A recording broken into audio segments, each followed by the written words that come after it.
ہم یہ دیکھتے ہیں کہ موجودہ عہد میں غنا اور موسیقی باہم مل چکے ہیں، یکساں ہیں، جڑے ہوئے ہیں رقص کے ساتھ۔ رقص کے ساتھ جب غنا اور موسیقی ہوتا ہے، اور رقص ظاہری بات ہے بالعموم خواتین کرتی ہیں، انہوں نے زینت بھی کی ہوئی ہوتی ہے، زیورات بھی پہنے ہوتے ہیں، اچھل کود کر رہی ہوتی ہیں، جسمانی اعضاء بھی نمایاں ہو رہے ہوتے ہیں، تو اس صورت میں جب رقص اور غنا اور موسیقی مل جاتا ہے تو تب بھی کیا وہ جو پورا کا پورا ایک تھیسس آپ نے کریٹ کیا کہ یہ اخلاقی حرمتیں ہیں، تب بھی ہم انہی کا اطلاق کریں گے؟ اس اطلاقی معاملے کو آپ کیسے دیکھتے ہیں؟ ہاں وہی صورتحال ہے۔ دیکھیے میں نے بار بار یہ توجہ دلائی کہ غنا اور موسیقی اصلاً ممنوع نہیں ہے، پھر اس کی مثالیں بھی آپ کے سامنے پیش کر دیں۔ یہ بتا دیا کہ دیکھیے خود روایات میں رسالت مآب صلی اللہ علیہ وسلم نے سنا بھی ہے، سنوایا بھی ہے، یہاں تک بیان ہو گیا کہ خود ایک تھالی دی کہ اس کو بجاؤ۔ ظاہر ہے کہ یہ آواز کے ساتھ ساز کو شامل کرنے کا عمل ہے۔ جی، اس میں آگے جا کر کیا کیا ساز ایجاد ہوں گے یا ایجاد ہو چکے تھے وہ ایک الگ بحث ہے۔ بالکل اسی طریقے سے رقص کی مثالیں بھی موجود ہیں، ہم پڑھ چکے ہیں اس دوران میں، یعنی یہ عرض کر چکا ہوں میں کہ اس میں مردوں کا رقص کرنا، عورتوں کا رقص کرنا، یہ چیزیں بھی موجود ہیں۔ دیکھنے کا عمل کیا ہے؟ کیا رقص اپنی ذات میں کوئی ممنوع چیز ہے؟ اپنی ذات میں کوئی ممنوع چیز نہیں، جس طرح تصویر کشی کوئی ممنوع چیز نہیں، جس طرح کی شاعری کوئی ممنوع چیز نہیں۔ اصل کیا ہے وہ یہ کہ اس کے ساتھ آپ کیا کر رہے ہیں۔ تو میں نے غنا اور موسیقی پر گفتگو کرتے ہوئے عرض کیا تھا کہ ہمارے زمانے میں اس نے جو صورت اختیار کر لی ہے وہ کسی طرح بھی قابل قبول نہیں ہوتی۔ یعنی ایسی مجالس منعقد ہوتی ہیں کہ جن میں شرفاء بیٹھ نہیں سکتے، یا جن کو سن نہیں سکتے، یا جن چیزوں کو دیکھ نہیں سکتے، وہ دوسرے اخلاقی اصولوں پر ممنوع قرار دی جاتی ہیں۔ تو ہمیں یہ معلوم ہے کہ ہمارے دین میں عورتوں کے بارے میں جو آداب سکھائے گئے ہیں وہ یہ ہے کہ انہیں غض بصر سے کام لینا ہے، انہیں اپنی شرمگاہوں کی حفاظت کرنی ہے، انہیں زیب و زینت کی نمائش سے گریز کرنا ہے۔ جسم کی نمائش، زیب و زینت کی نمائش ظاہر ہے کہ ہمارے دین میں ممنوع ہے، اور اگر اخلاقی لحاظ سے دیکھیں تو اس کو خالص اخلاقی بنیادوں پر بھی ممنوع قرار دیا جا سکتا ہے۔ اس کی تعلیم انسان کے اندر اللہ تعالیٰ نے جو دین کی حقیقت بدیت فرمائی ہے وہاں بھی موجود ہے، اور یہ اللہ کے پیغمبروں کے دین کے عمومی اصولوں کا اطلاق کریں تو اس سے بھی واضح ہو جاتی ہے۔ اور عورتوں اور مردوں کے اختلاط سے متعلق سورہ نور میں اللہ تعالیٰ نے جو ہدایات دی ہیں ان سے ہی بالکل واضح ہے۔ تو بس ان چیزوں تک محدود رہا جائے گا، اور یہ بتایا جائے گا کہ ان چیزوں کا خیال رکھنا چاہیے۔ اگر ان کا خیال رکھتے ہوئے فنون لطیفہ کے ساتھ کسی تعلق کا اظہار ہو سکتا ہے تو بہت اچھی بات ہے، اگر نہیں ہو سکتا تو ظاہر ہے کہ جو بھی یہ کرے گا یہ کہا جائے گا کہ یہاں اس نے اللہ کی، اللہ کے دین کی یا اس کی ہدایات کی خلاف ورزی کی ہے۔ ٹھیک، تو بات کو وہیں تک محدود رہنا چاہیے جہاں تک وہ دین کے اصولوں کی روشنی میں محدود کی گئی۔ ٹھیک۔ اچھا غام صاحب، آپ کی اس بات کے اوپر ایک جو مذہبی ذہن ہے اس کے اندر ہی ضرور نقطہ اٹھتا ہوگا کہ ہمارے ہاں اس وقت جو غالب موسیقی ہے اس میں تو خواتین ہوں یا مرد ہوں، ان کے ہاں باہر کیف باہم وہ رقص کر رہے ہوتے ہیں، ڈانس ہو رہے ہوتے ہیں، فلمی گیت آپ دیکھ لیں، جتنے غزلیں ہوتی ہیں ان سب میں یہی کچھ ہوتا ہے۔ اگر ایک معاملے کے اندر 90-95% یہ صورتحال ہے کہ جس کے اوپر ہم اخلاقی مذمت کا وہ کلمہ کہیں گے، تو پھر یہ احساس بیدار ہونا کہ اس طرح کی چیز سے لوگوں کو دور رکھا جائے، ڈسکریج کیا جائے، روکا جائے، اور سد ذریعہ کے اصول پہ یہ کہا جائے کہ آپ اس کو سنیں نہ، جیسے ہی آپ وہاں جائیں گے رقص بھی ہو رہا ہے، خواتین بھی ناچ رہی ہیں، ان کے جنسی اعضاء بھی اس طرح نمایاں ہیں، زینت بھی ہوئی ہوئی ہے، تو پھر کیا یہ بات زیادہ قرین قیاس نہیں لگتی کہ لوگوں کو پھر ڈسکریج کر کے اس دنیا سے دوری رکھا جائے؟ اس سے زیادہ اچھا یہ ہے کہ لوگوں کی تربیت کی جائے، انہیں بتایا جائے کہ کیا چیز صحیح ہے، کیا چیز غلط ہے، تاکہ اس شعور کے ساتھ وہ خود چیزوں کی تطہیر کے عمل میں شریک ہو جائیں۔ جب آپ بنیاد سے کسی چیز کو روکنے کی صحیح کرتے ہیں، اور اللہ نے نہیں روکا ہوتا، اللہ کے پیغمبر نے بنیاد سے نہیں روکا ہوتا، ایسی چیزیں بھی ہیں جن کو بنیاد سے ممنوع قرار دے دیے، مثال کے طور پر زنا، مثال کے طور پر شراب نوشی۔ اللہ اور اللہ کے رسول نے جن چیزوں کو بنیاد سے ممنوع نہیں قرار دیا ہوتا، اس کے لواحق، اس کے لوازم کے بارے میں لوگوں کے اندر شعور پیدا کرنا چاہیے۔ اس کا فائدہ کیا ہوگا؟ وہ یہ ہے کہ جب ان کے اندر یہ شعور پیدا ہوگا تو آپ سے آپ اس عمل کی تطہیر ہونا شروع ہو جائے گی، اور جب اس عمل کی تطہیر ہوگی تو اس سے لوگ فرق بھی محسوس کریں گے، اور دین کے صحیح توازن کو بھی اخذ کرنے میں کامیاب ہوں گے۔ یہ جو طریقہ ہمارے یہاں اختیار کیا جاتا ہے کہ فلاں چیز کے بارے میں بس وہی قاعدہ ہونا چاہیے کہ مگس کو باغ میں جانے نہ دینا، کہ ناحق خون پروانے کا ہوگا، اس کے اچھے نتائج نہیں نکلے۔ اس کا لازمی نتیجہ یہ نکلا ہے کہ وہ چیزیں کہ جن کے بارے میں لوگوں کے اندر شعور پیدا کرنا تھا وہ ان کے بارے میں بے شعور ہو کر رہ گئے ہیں، اور ایک بڑی قلیل تعداد ہوتی ہے جو لوگ اپنے آپ کو صالحین کے زمرے کے لوگ کہتے ہیں، وہ ان سب چیزوں سے بچ کے بیٹھ جاتے ہیں۔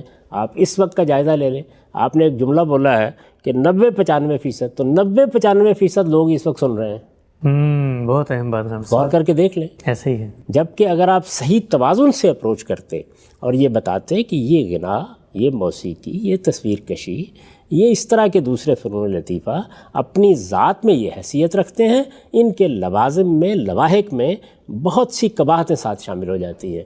یہ قباحتیں اس وقت کاروبار میں شامل ہیں، یہ قباحتیں اس وقت کھیل میں شامل ہیں، یہ قباحتیں ہماری باہمی مجالس میں شامل ہیں۔ کیا ان کو بھی اسی طریقے سے روک دیا جائے گا؟ تو لوگوں میں شعور پیدا کرنا چاہیے کہ کیا چیز دین میں ممنوع ہے اور کیا چیز دینی لحاظ سے اصلاً ممنوع نہیں ہے۔ اس کے ساتھ اگر کچھ لوازم و لواحق ہیں تو ان کے بارے میں متنبہ رہنا چاہیے۔ ٹھیک، تو میرے نزدیک دین کو بتانے کا یہی صحیح طریقہ ہے کہ لوگوں کو ایجوکیٹ کریں کہ کیا چیز اصل میں کیا حیثیت رکھتی ہے اور اپنے لواحق اور لوازم کے لحاظ سے اس میں کیا چیزیں شامل ہو گئی ہیں۔ اختلاط مرد و زن کے آداب اللہ تعالیٰ نے الگ بتائے ہیں، موسیقی کے بارے میں، حرمتوں کے بارے میں اور دوسری اس طرح کی چیزوں کے بارے میں اللہ تعالیٰ نے، اللہ کے پیغمبر نے الگ سے تعلیمات دی ہیں۔ انہوں نے ان چیزوں کو ملا کر بیان نہیں کیا، ہم کیوں کرتے ہیں؟ ان کو الگ الگ رکھ کے لوگوں کو ایجوکیٹ کرنا چاہیے، ان کی تربیت کرنی چاہیے کہ وہ غلط کو صحیح میں سے پہچانیں۔ اور غلط کس درجے کا غلط ہے؟ یعنی ایک چیز حرمت کے درجے کی ہے، ایک چیز آداب کے درجے کی ہے۔ ظاہر ہے کہ آداب کے معاملے میں عامت الناس کیا بہت سی خلاف ورزیاں بھی ہوں گی، ان میں توجہ دلانی چاہیے۔ حرمت کے درجے کی ہے تو اس کو حرمت کے الفاظ میں بیان کرنا چاہیے۔ لواحق و لوازم کے بارے میں احتیاط کا مشورہ دینا ہے تو احتیاط کا مشورہ ہی دینا چاہیے۔ یہ خیال ہی بالکل غلط ہے کہ اگر کسی چیز کو آپ انتہا پر کھڑے ہو کر روک دیں گے تو اس سے لوگ باز آ جائیں گے۔ ٹھیک، عملی تجربہ یہ بتا رہا ہے کہ کوئی بھی باز نہیں آتا۔ تصویر کے بارے میں دیکھ لیجئے، غنا اور موسیقی کے بارے میں دیکھ لیجئے، ٹھیک، وہی لوگ باز آئیں گے جن کو آپ سچا شعور دیں گے، اور جب سچا شعور دیں گے تو وہ تطہیر کا عمل کریں گے اپنے علم میں بھی اور اپنے متعلقات میں۔ ٹھیک۔ اچھا ہم صاحب ایک ضمنی پہلو یہاں پر یہ بیان فرمائیے گا، عام طور پر تنقید کی جاتی ہے اور کہا جاتا ہے کہ غامدی صاحب کے اس تفصیلی بیانات سے پہلے اور موسیقی کے حوالے سے جنہوں نے باتیں کہی ہیں، لوگ موسیقی سنتے بھی تھے لیکن ان کے اندر ایک احساس گناہ ہوتا تھا، ایک ندامت ہوتی تھی کہ ہم نے کوئی غلط کام کیا ہے، لیکن ان لوگوں نے تو زور دے کر ہر جگہ پہ کہا ہے موسیقی جائز ہے، جائز ہے۔ یہ جو باقی آپ لوازم بتا رہے ہیں اس پہ تو کوئی اتنی تفصیلی گفتگو ہوئی نہیں کہ بھئی یہاں پر خطرہ بھی ہوگا۔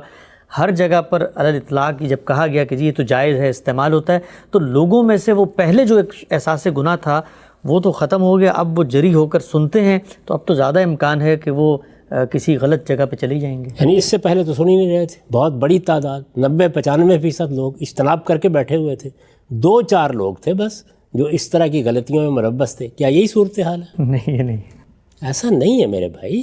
اس لیے میں یہ گزارش کرتا ہوں کہ جب آپ ان چیزوں پر بات کریں تو وہی طریقہ اختیار کریں جو اللہ نے، اللہ کے پیغمبر نے اختیار کیا۔ میں نے مثال دی تھی اس بات کی کہ کیا غنا عرب میں موجود نہیں تھا؟ کیا موسیقی موجود نہیں تھی؟ کیا مجالس موجود نہیں تھی؟ آخری روایت جو ہم نے پڑھی اس میں خود رسالت میں آپ صلی اللہ علیہ وسلم بتا رہے ہیں کہ میں ایک مجلس میں جانے کا ارادہ کر رہا تھا نبوت سے پہلے، اور اس مجلس کے بارے میں آپ نے خود یہ تبصرہ فرمایا کہ وہ ایک کبھی چیزوں کی مجلس تھی۔ تو یہ سب کچھ تھا۔ آپ مجھے بتائیں قرآن مجید نے اس طرح کی چیزوں کو براہ راست موضوع بنایا؟ اس نے کیا کیا؟ اجزاء میں تقسیم کر دیا چیزوں کو۔ یعنی یہ بتا دیا حرمت کی بنیادیں یہ ہیں، یہ بتا دیا کہ یہاں کوئی غلطی ہو رہی ہے، یہ بتا دیا کہ یہ وہ چیزیں ہیں جن کا تعلق آداب سے ہے، ان کو ملحوظ رکھنا چاہیے، اور حقیقی حرمتیں کیا ہیں ان کو اطلاق میں بھی واضح کر دیا، ان کو اصل میں بھی واضح کر دیا۔ یہی طریقہ جو اللہ کی کتاب میں اختیار کیا گیا ہے یہی قیامت تک اختیار کرنا چاہیے۔ دوسری بات جو اس ضمن میں ملحوظ رکھنی چاہیے وہ یہ ہے کہ اطلاق کا عمل لوگوں ہی وہ کرنا ہے۔ یہ علماء کا کام نہیں ہوتا کہ وہ پہلے ایک نقشہ کھینچیں اور اس کے بعد اس پر حکم کا اطلاق کر دیں۔ میں نے بارہا دیکھا ہے کہ جن چیزوں سے علماء کو زیادہ واسطہ نہیں پڑتا، جن کی حقیقت سے وہ پوری طرح واقف نہیں ہوتے، بازار کے معاملات دیکھ لیں، معیشت کے معاملات دیکھ لیں، اسی طرح لباس کے بعض معاملات دیکھ لیں، وہ کیا کرتے ہیں؟ وہ ان کے بارے میں اپنے ذوق، اپنے رجحان اور اپنے کلچر کی وجہ سے ایک اطلاقی فیصلہ سنا دیتے ہیں۔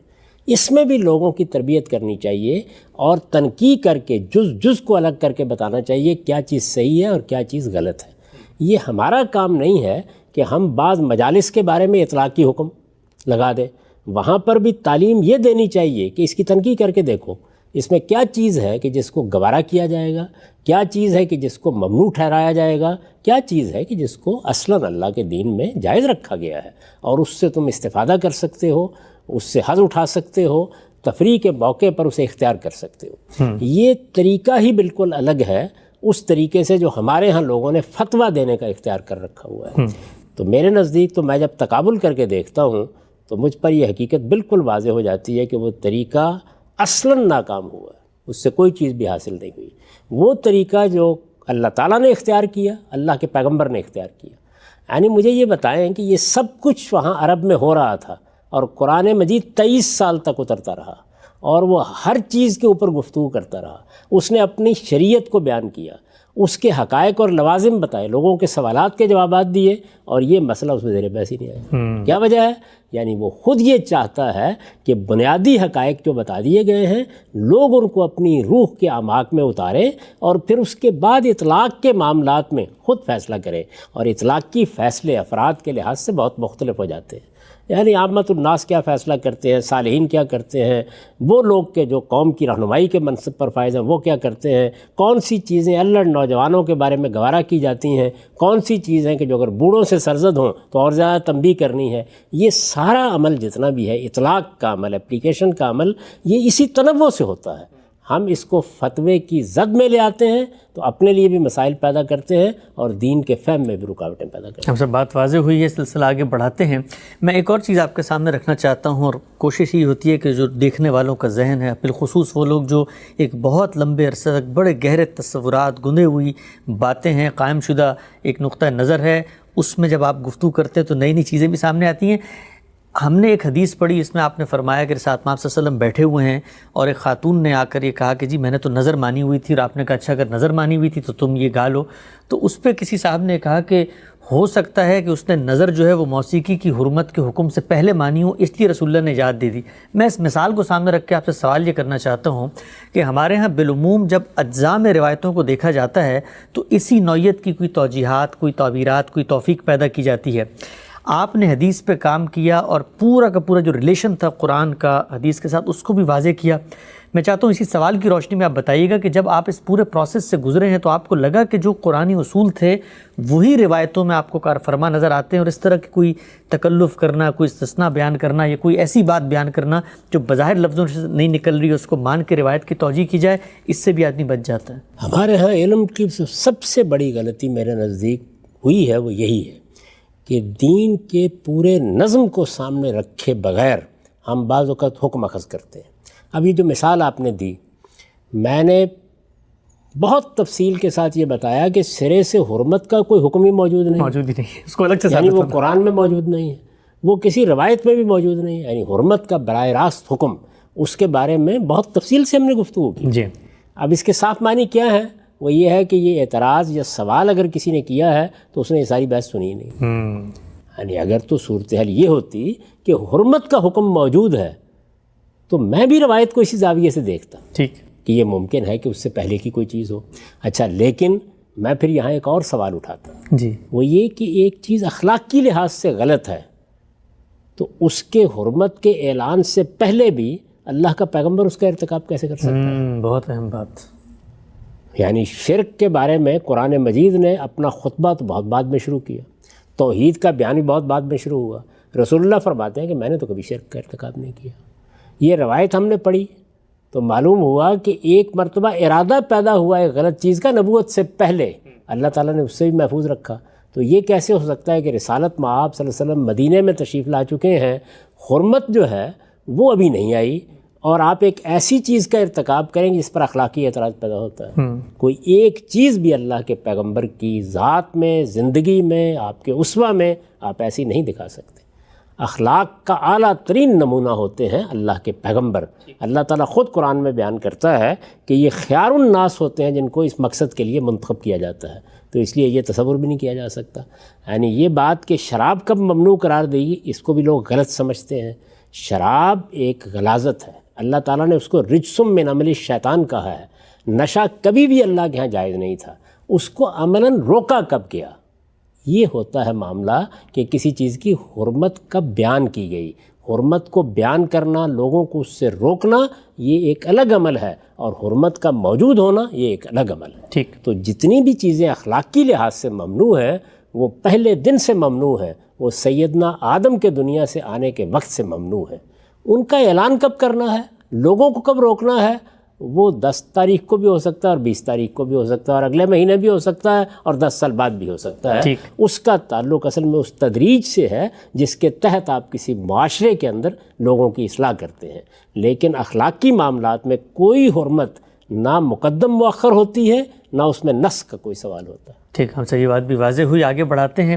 ایک روایت ہمارے یہاں زیر بحث آئی، شادی کے موقع پر رسالت محمد صلی اللہ علیہ وسلم کا جو اسوہ ہے آپ خود انکریج کر رہے ہیں، سید عائشہ کو کہہ رہے ہیں، اور وہاں پر گانے بجانے والی جو خواتین ہیں وہ تہنیت اور خوشی مسرت کا موقع ہے. صحابہ کے بارے میں جو ان کے آثار سے بات سامنے آئی، وہ کہتے ہیں کہ یہ تو فرق کی شادی اور زنا میں تب ہوتا ہے کہ جب آپ اس طرح سے علل اعلان کچھ اپنی خوشی کا اظہار کرتے ہیں، گاتے بجاتے ہیں. سوال میرا آپ سے یہ کہ ہمارے ہاں جو ایک مذہبی ذہن ہوتا ہے، جو ایک اللہ سے ڈرنے والے لوگ ہیں، کہا ہی جاتا ہے کہ یہی وہ راسخ العقیدہ علماء ہیں، ان کے ہاں رویہ دوسرا نظر آتا ہے. وہ کہتے ہیں کہ جی یہ شادی بیاہ ہو، خوشی کا موقع ہو، اس موقع پر بھی آپ نے دین کی جو ہدایت ہے اور اپنے اندر سادگی اور خشوع اور تذلل اس کو برقرار رکھنا ہے. سوال میرا آپ سے یہ ہے کہ اللہ کے رسول اور ان کے صحابہ کو جو اسوہ سامنے آتا ہے، جو مذہبی ذہن کا اسوہ، یہ کیا وجہ ہے کہ ان کے اندر اتنا بود، اتنی تفریق اور اتنا جو ہے وہ اختلاف نظر آ رہا ہے؟ دنیا میں اللہ تعالیٰ نے جو اذہان پیدا کیے ہیں، اگر آپ ان کی نفسیاتی تحلیل کریں تو ان کی بہت سی اقسام ہیں. یعنی جو اللہ تعالیٰ نے اذہان پیدا کیے ہیں یہ بالکل ایسے ہی ہے جس طرح سے اللہ تعالیٰ نے جو انسان پیدا کیے ہیں، تو ایسے لوگ بھی آپ کو ملیں گے کہ جن کے اندر جذباتی ہیجان کا پہلو نمایاں ہوتا ہے. بعض لوگ بڑے ٹھنڈے دل و دماغ کے ہوتے ہیں. تو جس طرح اس طرح کی بعض چیزیں اللہ تعالیٰ بدیت فرماتے ہیں، یہ کوئی اخلاقی اصول پر نہیں ہوتی، ٹھیک، بلکہ یہ وہ بنیادی چیزیں ہیں کہ جن کے بعد پھر اخلاقی اصولوں پر عمل پیرا ہونے کے مختلف احوال سامنے آتے ہیں. تو جو انسانی اذہان ہیں اللہ تعالیٰ نے جو دنیا میں پیدا کیے ہیں، ان میں سے ایک ہے صوفیانہ ذہن.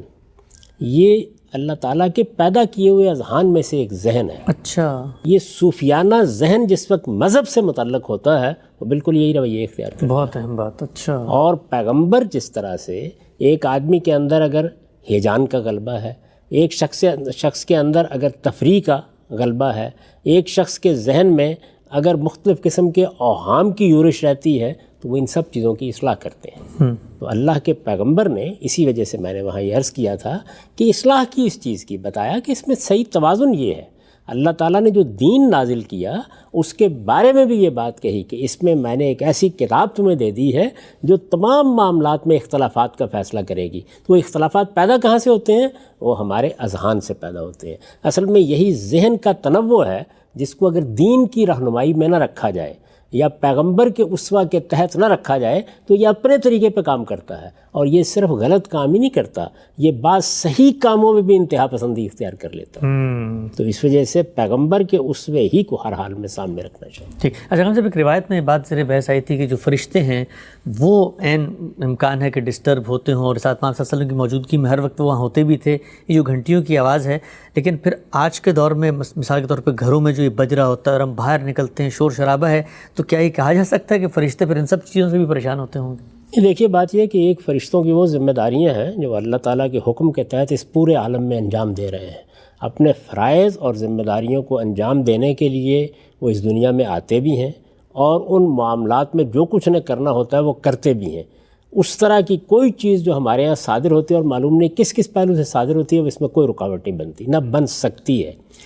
پیغمبر صلی اللہ علیہ وسلم کے ہاں فرشتوں کی آمد کی نوعیت یہ عمومی آمد کی نوعیت نہیں ہے.